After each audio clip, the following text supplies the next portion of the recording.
what is your strategy when teaching pull-ups to a class with beginners and advanced CrossFitters? That's every class. Yeah. Right. Yeah. So, the strategy would be the same for all of them. And that would have to do with what is the progression with which you teach the pull-up is how I would answer that question. So at least the way I learned it and the way I teach most of my coaches, you should always plan for that scenario. Right. And I don't know who made this up. I may have made it up. I may have stolen it. I'm not sure. But one of the concepts is like there's a series of bus stops. So within the progression that I'm going to teach the pull-up also exist scaling options.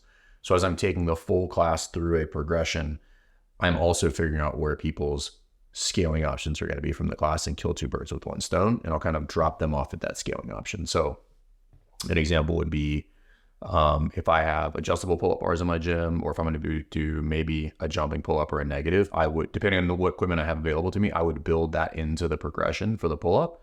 And eventually that would progress into hanging kip swing, kip swing plus a kip up, something similar to what we would teach at the level 1, and then into a pull-up. And then I would also have some backups in there with regard to, does somebody need to be on a band for that session? What was their last scaling option? But I would plan for all of it. And typically that is what I recommend. Like, you should have a couple that are one-offs that you have in your back pocket, and then you would build the rest of them into your lesson plan. And that way I wouldn't have to burn any other time for them. Yeah. The bus stop analogy is a fantastic one.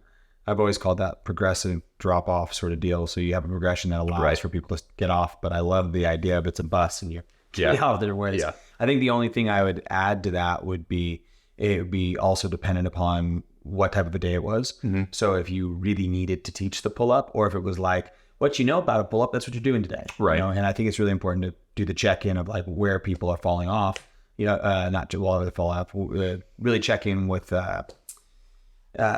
what they did last time to make sure that you're varying up that scale. But the bus stop is fantastic. Just flush out your progression in such a way that people can get off where they need to go. And it can always be one of those things where, hey, if you can't do this next piece, stay on the other piece. We'll do another 5 reps here, because that's just more time and attention. Yeah, and you also bring up a good point about how much time is allotted. There are days when I'm going to be much more liberal with the progression, how much time we spend there. And there's other days when I'm going to walk in and I'm like, you've got 2 options because we don't have time to burn. So I'm going to go ahead and make that decision for everybody. I'm like, if you've got pull-ups, smoke them.